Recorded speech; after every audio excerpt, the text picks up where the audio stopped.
কোন আমল, এই হাদিসে তিনটা আমলের কথা আসছে যে কোন আমল করলে পাপ মুছে যায়।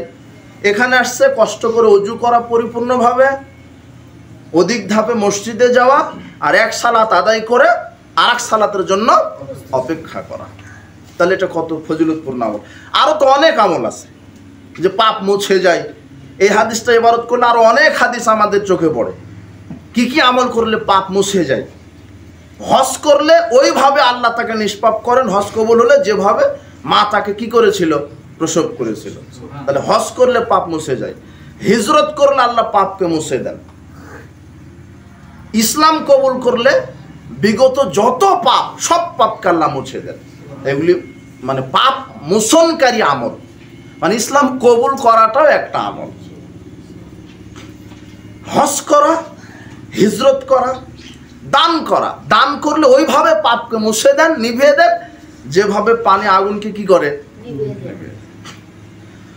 তাহলে পাপ মোচনকারী অনেক আমল আছে। এই হাদিসটা ইবারত করলাম, এই তিনটা আমলের কথা বললেন।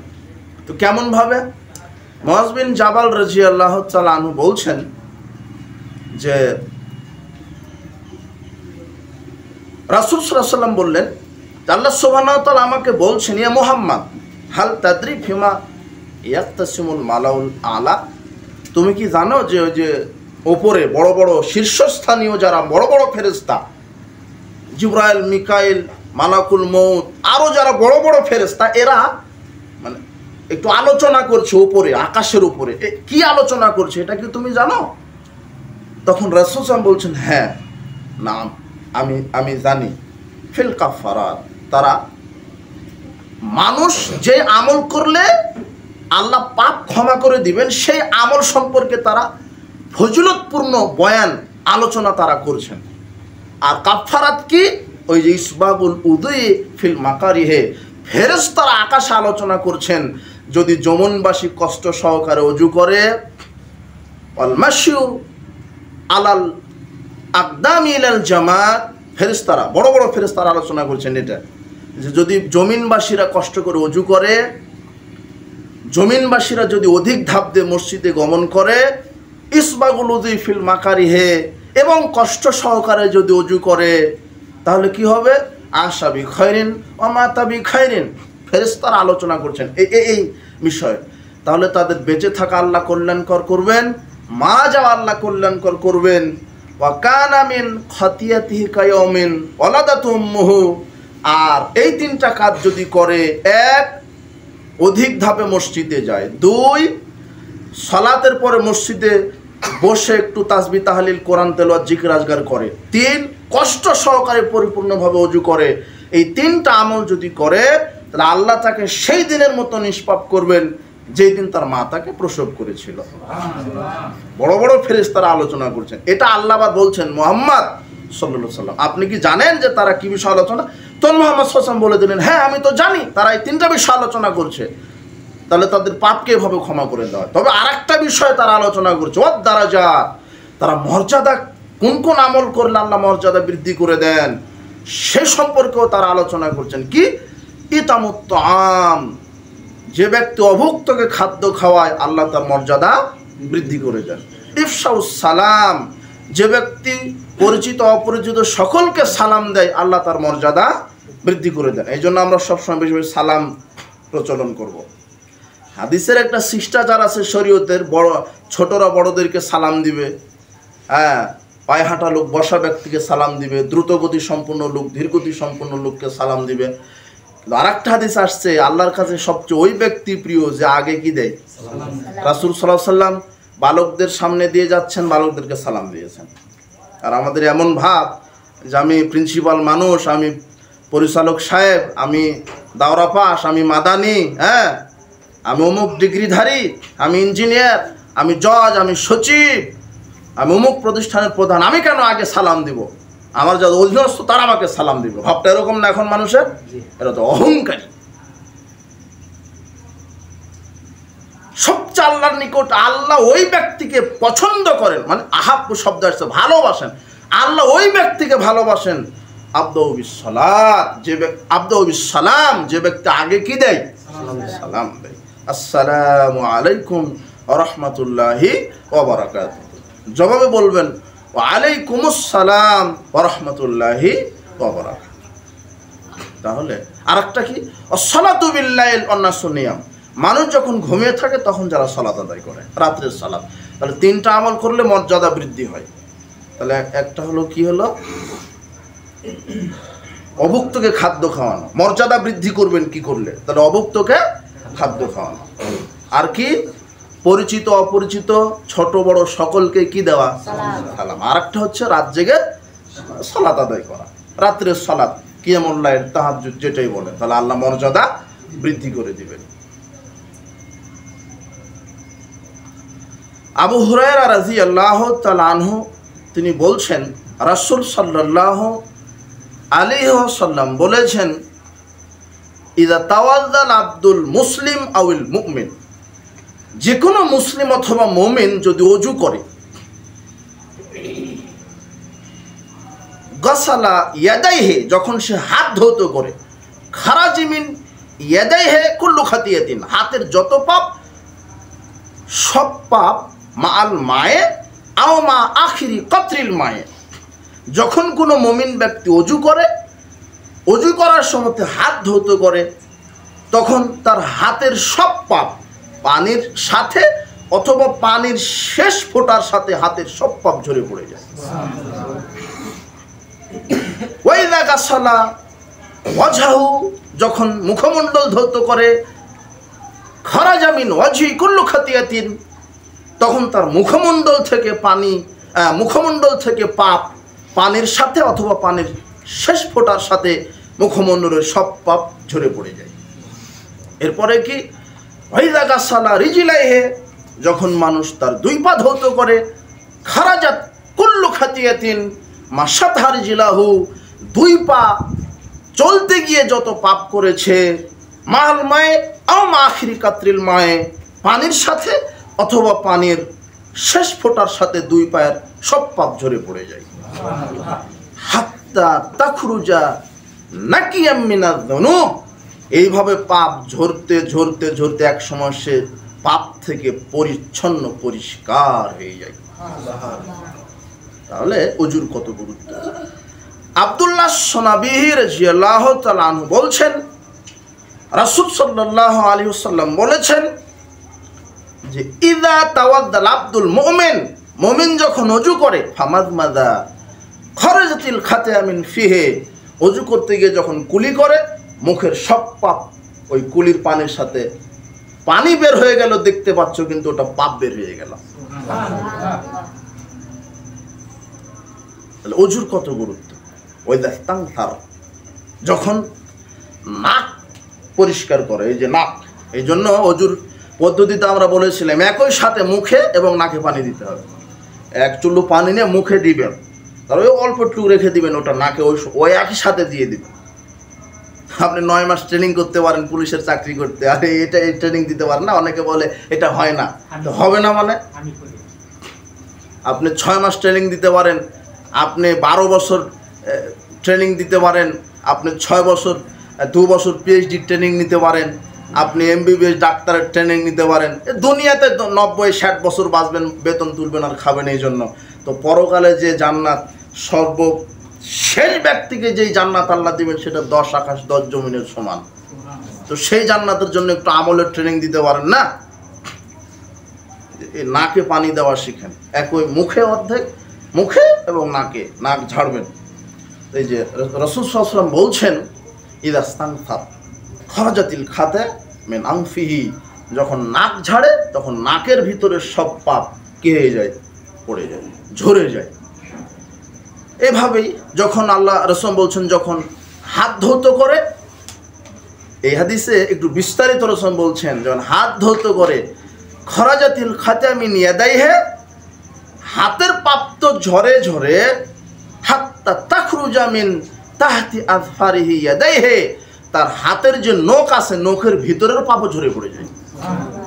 এভাবেই ফায়দা মাসাহ বিরাসিহি খারাজাতিল খাতা মিন রাসিহি, যখন মাথা মাসা করে, মাথা থেকে পাপ ঝরে পড়ে যায়। হাত্তা তাখরুজা মিন উজুনাইহি, এমনকি কান থেকেও পাপ ঝরে পড়ে যায়। এই জন্য মাথা মাসার নিয়ম আমরা কি বলেছিলাম, দুই হাতের কি তালুটা আঙ্গুলটা ভিজিয়ে নিয়ে একই সাথে মানে এখানে দুই হাতের ভিজিয়ে নেবেন, মাথা মাসা দুই হাত তালু এবং কি আঙুলগুলি সব ভিজিয়ে নেবেন। নেওয়ার পরে এই সামনে থেকে পিছনে আবার ওই একই সাথে পিছন থেকে সামনে নিয়ে চলে আসবেন। ওই একই সাথে নতুন করে আর পানি নয়, এই যে মাথা মাসাটা করলেন একই সাথে দুই তর্জনী আঙুল দিয়ে কানের ভিতরের অংশ আর বৃদ্ধাঙ্গুল দিয়ে কানের বাহিরের অংশ, এই তো বোঝা গেল না? একই সাথে এটা মানে মাথাটা হচ্ছে আপনার এই কান এগুলি সব মাথা। এই জন্য রাসূল বলছেন যখন মাথা মাসা করে মাথার পাপ তো ঝরে ঝরে কানের লতি কানের ভিতর বাইরে সব পাপ কি হয়ে যায়, ঝরে যায়। এইভাবে ওই যে পা যখন ধৌত করে পায়ের নখ থেকেও ঝরে যায়। এরপর রাসূল বলছেন সুম্মা কানা মাশিহু ইলাল মসজিদ, এইভাবে পরিপূর্ণভাবে ওযু করে যখন সে মসজিদে যায়। একটা হাদিস তো শুনছেন যে যখন মানুষ মসজিদে যায় সালাত আদায় করে সব পাপ তার দুই কাঁধে জমা করে দেন ফেরেশতারা, যখন সেজদায় যায় তখন সব পাপ মাটিতে ঝরে পড়ে যায়। কিন্তু এই লোকটা তো ওযু করে পরিপূর্ণভাবে ওযু করেছে। এই জন্য ওই যে বলেছিলাম গাসলুল বারাজিম, 6টা মানুষের বৈশিষ্ট্য, তার একটা আঙুল কি করা, ভালো করে আঙুলের জোড়াগুলি ধৌত করা, মানে এগুলি থেকে পাপ মুছছেন আপনি। ওযু মানে ওই যে শরীয়তের কোনো বিধানটা আপনাকে ফাঁকি দিবে না, কিন্তু এখন আপনার তো কোনো পাপই নাই। এর পূর্বে বলা হলো হাত্তা ইয়াখরুজু নাকিয়াম মিনাজ যুনুব, এখন আপনি ওযু করেছেন মানে পাপ থেকে পরিচ্ছন্ন হয়ে গেছেন, আর পাপ নাই। কিন্তু এখন আপনি সালাতে দাঁড়িয়েছেন, আরেকটা হাদিস আসছে যে এখন পাপ কাঁধে জমা করা হয়, সেজদায় গেলে সব পাপ মাটিতে পড়ে, আর এখন তো পাপ নাই। তার মানে আপনার জন্য সালাতটা এখন কি হবে? রাসূল বলছেন সালাতুহু নাফিলাতান লাহু, সালাত এখন তার পাপের কাফফারা নয়, এখন শুধু নেকি আর নেকি। সালাতটা তার জন্য আল্লাহ নফল অতিরিক্ত করে দিলেন তার জন্য। ওযুর কি এগুলি ফজিলত, এই জন্য ওযু সুন্দরভাবে করতে হবে। আর অপচয় পানি অপচয় করা যাবে না, সুন্দরভাবে ওযু, ঘষে ঘষে মেজে মেজে ওযু, অল্প পানি দিয়ে মাজবেন বেশিক্ষণ, যাতে করে একটু অনুপরিমাণ শুকনা না থাকে। ওযুর গুরুত্ব ফজিলত। আবু দারদা রাদিয়াল্লাহু তাআলা আনহু বলছেন রাসূল সাল্লাল্লাহু আলাইহি ওয়াসাল্লাম বলেছেন, দেখেন উম্মতে মুহাম্মাদের মর্যাদা কত। রাসূল সাল্লাল্লাহু আলাইহি ওয়াসাল্লাম বলছেন আনা আউয়ালু মা ইউযানু লাহু বিসসুজুদি ইয়াউমাল কিয়ামা। রাসূল সাল্লাল্লাহু আলাইহি ওয়াসাল্লাম বলছেন আমি হব প্রথম ব্যক্তি যাকে বিচার মাঠে আল্লাহকে সিজদা দেওয়ার জন্য আল্লাহ অনুমতি দিবেন। আমি হব, আমাকেই বলবেন আগে তুমি আমাকে সিজদা দাও। আনা আউয়ালু মা ইউযানু লাহু আইয়ারফা রাসিহি, এবং আমি হব প্রথম ব্যক্তি যাকে আল্লাহ বলবেন সিজদা থেকে মাথা উঠাও। ফানজুরা ইলা বাইনি ইয়াদাইয়া, আমি মাথা উঠানোর সাথে সাথে আমার সামনে দেখতে পাবো কি, আমার সামনে দেখতে পাবো আমার উম্মতগুলি ফারিফা উম্মাতিক মিন বাইনিল উমামে, আমার সামনের সব উম্মতকে আমি দেখে চিনে ফেলবো। ওমাই খালফি মিসলু যালিক ওয়া ইয়ামিনি মিসলু যালিক ওয়া শিমালি মিসলু যালিক, সামনে তাকাবো আমার উম্মত চিনতে পারবো, ডানে তাকাবো আমার উম্মত চিনতে পারবো, বামে তাকাবো আমার উম্মত চিনতে পারবো। তখন এক লোক বলছে কাইফা তারিফ, কিভাবে চিনবেন উম্মাতা, আপনি কিভাবে এত উম্মতকে চিনবেন যে বাইনা নূহিন ইলা উম্মাতা, সেই নূহ আলাইহিস সালাম কোথায় আর আপনি কোথায়? এই হাজার হাজার লক্ষ বছর পার হয়ে গেল, এত বছরের সব হাজার লক্ষ কোটি উম্মত, প্রত্যেক নবীর উম্মত বিচার মাঠে থাকবে, এত উম্মতের মধ্যে আপনার উম্মতকে চিনবেন কি করে আপনি? তখন রাসূল সাল্লাল্লাহু আলাইহি ওয়াসাল্লাম বলছেন হুম গুররুন মুহাজ্জালুনা মিন আসারিল উজুয়ে, আমার উম্মতের হাত পায়ে ওযুর চিহ্ন জলজল করবে, সেটা দেখে আমি চিনে নেব। আর একটা কথা চমৎকার, প্রত্যেক নবীদের উপরে সালাত এবং ওযু ফরজ ছিল। রাসূল সাল্লাল্লাহু আলাইহি ওয়াসাল্লাম বলছেন লাইসা আহাদুন কাযালিকা গায়রুহুম, আদম থেকে নিয়ে ঈসা আলাইহিস সালাম পর্যন্ত কোন নবীর উম্মতের ওযুর অঙ্গ জলজল করবে না, শুধুমাত্র আমি মুহাম্মদ সাল্লাল্লাহু আলাইহি ওয়াসাল্লামের শেষ উম্মতের অঙ্গগুলি ওযুর কারণে জলজল করবে। এটা কি আমাদের জন্য বড় পাওয়া নয় যে সবাই তো অজু করেছে, সব উম্মতেরাই। আমাদের নবী মুহাম্মদ সাল্লাল্লাহু আলাইহি ওয়াসাল্লামের আমরা উম্মত, এটা গর্ব করি। আর রাসূল সাল্লাল্লাহু আলাইহি বলছেন আমি হব সমস্ত নবীদের মধ্যে থেকে সাক্ষী। আমাকে বলবেন সমস্ত নবীরা এই ইসলাম প্রচার করেছে, আমি বলবো হ্যাঁ। আর আমার উম্মতকে জিজ্ঞাসা করা হবে যে সমস্ত নবীরা তাদের উম্মতের উপরে দিন প্রচার করেছে, তখন আমরা সাক্ষী দেব হ্যাঁ সব নবীরা তাদের উম্মতকে আল্লাহর দিন প্রচার করেছে। আমরা হব সমস্ত নবীদের উপরে কি সাক্ষী। এটা আমাদের সার্টিফিকেট আল্লাহ দিয়েছেন শেষ নবীর উম্মত। তো এই উম্মত হতে গেলে পাপ থেকে বিরত থাকতে হবে। রাসূল সাল্লাল্লাহু আলাইহি ওয়াসাল্লাম বলছেন যে যে আমার সুন্নাহ অনুযায়ী চলে না সে আমার উম্মত নয়। মুসলিম হয়ে কত লোক বাদ পড়ে যাবে, ফামান রাগিবা আন সুন্নতি ফালাইসা মিন্নি। রাসূল বলছেন আমার সুন্নাহ অনুযায়ী যারা সালাত আদায় করে না, সিয়াম পালন করে না, হজ করে না, যাকাত দেয় না, প্রায় মসজিদে যান দেখেন। আমার সভাপতি সাহেব কোথায় জানি সুন্দর একটা মসজিদ দেখে বলছে যে যে ভাই দেখেন কত বড় মসজিদ, চাকচিক্যপূর্ণ মসজিদ, কিন্তু এখানে রাসূলের সালাতটা নাই। তাই না? সালাতটা আদায় করতে হবে কার তরিকায়? মানে কার সুন্নাহ অনুযায়ী? রাসূল সাল্লাল্লাহু আলাইহি ওয়াসাল্লামের সুন্নাহ। রাসূলের সুন্নাহ অনুযায়ী চলবে না, তারা নবীর উম্মত নয়। বিচার মাঠে আল্লাহ বলবেন সুম্মা হালু বাইনাহুম, মানে হাদিসটা ইন্নী ফারাতুকুম আলাল হাউজ। রাসূল বলছেন আমি সবার আগে হাউজে কাউসারে যাব। আর হাউজে কাউসারে এত পিয়ালা থাকবে, গ্লাস থাকবে, যেগুলি সূর্য চন্দ্রের চাইতেও ঝকঝক করবে। ও মাহু, তার পানি হবে যে দুধের চেয়েও কি সাদা, মধুর চেয়েও মিষ্টি। মান শারেবা লাম ইয়াজমা আবাদা, যে একবার পান করবে জান্নাতে প্রবেশ করা পর্যন্ত একবারও আর পিপাসিত হবে না। লাইরেদান আলাই আকওয়ামুন, এই পান করাতে করাতে আমি দেখতে পাবো কিছু উম্মত আমার সামনে, আরিফুহুম, আমি তাদেরকে চিনতে পারবো, ওয়া ইয়ারিফুনানি, তারাও আমাকে চিনতে পারবে, কিন্তু তাদের সাথে কথা বলবো সুম্মা হালু বাইনাহুম, এই হঠাৎ করে তাদের মাঝে আর আমার মাঝে পর্দা দেওয়া হবে। আমাদের যেমন এই ক্লাসগুলিতে কাপড়ের পর্দা নাই, আমরা দেখতে পাই না তো ওপারে এপারে, এরকম একটা কি দেওয়া হবে, এটা আর সৃষ্টি করা হবে। তখন রাসূল বলবেন আরে ইন্নাহুম মিন্নি, এরা তো আমার উম্মাহ, আমার উম্মাহ। তখন ফেরেশতারা বলবে লা আদরি, আপনি জানেন না, লা তাদরি, আপনি জানেন না, মাহদিসু বাদাক, আপনার মরার পরে এরা শরীয়তে নতুন নতুন দিন চালু করেছে, নতুন নতুন তরিকা, নতুন নতুন আমল তৈরি করেছে। আপনি মরার পরে এরা নতুন নতুন ধর্ম তৈরি করেছে। আপনি মরার পরে নতুন নতুন এই যে দেখছেন মাজার, সিন্নি, জিলাপি বিতরণ, হ্যাঁ, মানুষ মারা গেলে 40 দিনে 40 খাওয়াই দিল, হালুয়া রুটি, হ্যাঁ, মসজিদে মসজিদে এইভাবে যে কত বেদাত চালু হয়েছে, এটা রাসূল সাল্লাল্লাহু আলাইহি ওয়াসাল্লাম ছিল না। আপনি বলবেন যে আমার বাপ মারা গেছে 40 দিনের 40 খাওয়ালাম, মানুষকে খাওয়ালে তো এটা নেকি, কিন্তু রাসূল সাল্লাল্লাহু আলাইহি ওয়াসাল্লাম বলছেন পিতামাতা মারা গেলে বা মৃত ব্যক্তির জন্য মানুষকে ওইভাবে দাওয়াত দিয়ে খাওয়ানোর শরীয়ত নেই। পিতামাতা মারা গেলে সন্তান 3টা কাজ করবে, বলেন তো কয়টা? 3টা। 1, বেশি বেশি দোয়া, 2, ইস্তেগফার, তওবা ইস্তেগফার, 3, সামর্থ্য থাকলে পিতামাতার জন্য হজ করে আসতে পারেন। 3টা কাজ। বেশি বেশি দোয়া করলে সন্তানের দোয়া কবুল হবে, বেশি বেশি তওবা ইস্তেগফার, আল্লাহ আমার বাপকে ক্ষমা করো, কিছুই বলতে পারেন না, শুধু কবরে গিয়ে অথবা রাতে উঠে 2 রাকাত সালাত আদায় করে বলবেন আল্লাহ আমার বাপকে কি করো, ক্ষমা, আমার মাকে ক্ষমা করো। তখন আল্লাহ বিচার মাঠে আপনার পিতা মাতাকে জান্নাতে দিবেন আর বলবেন এত সব মর্যাদা আপনার, এগুলি মর্যাদা আপনাদের। তখন আপনার পিতা মাতা অবাক হয়ে বলবেন আন্নালি হাজি, এত মর্যাদা আমাদের?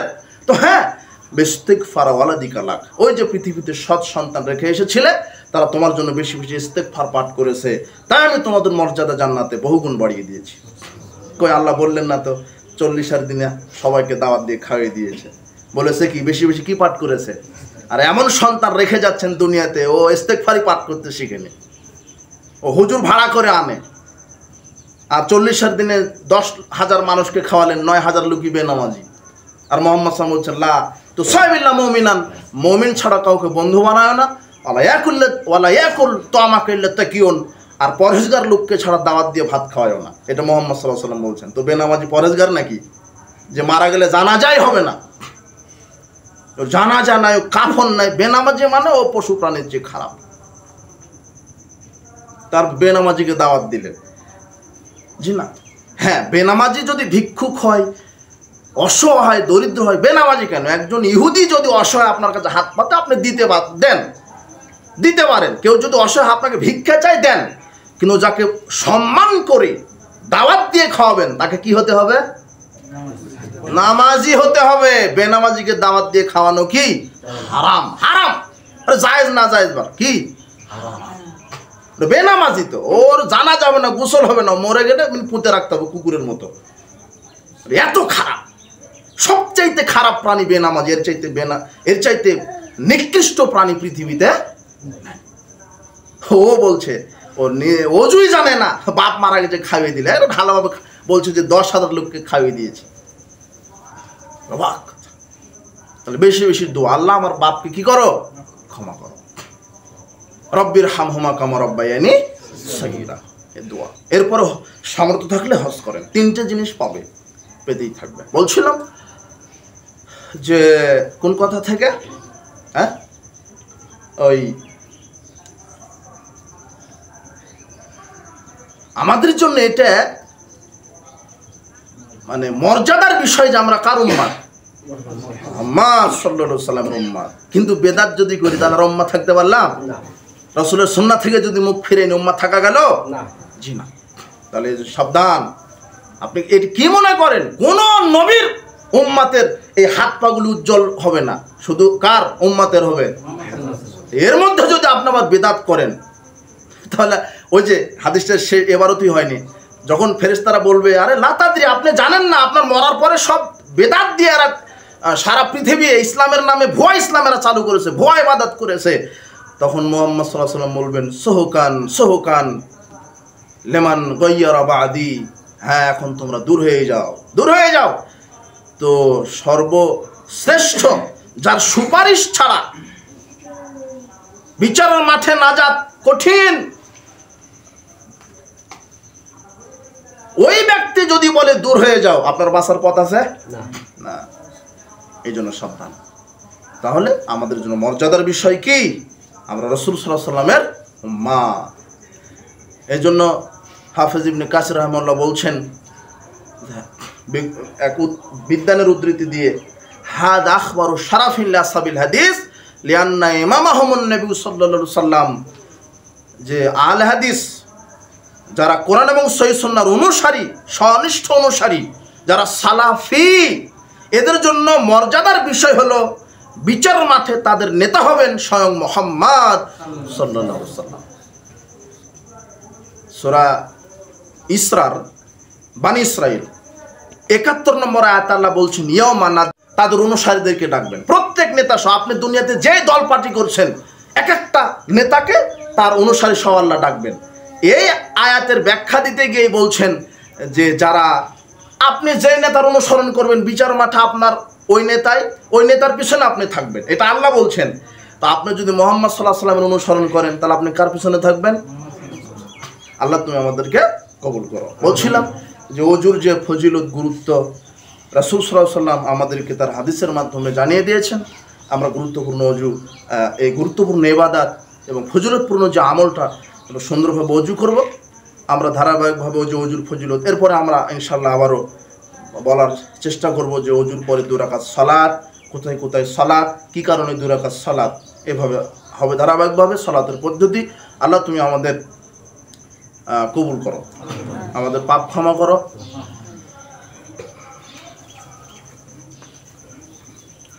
আলহামদুলিল্লাহ ওয়াহদা ওয়াসসালাতু ওয়াসসালামু আলা মান লা নাবিয়্যা বা'দা।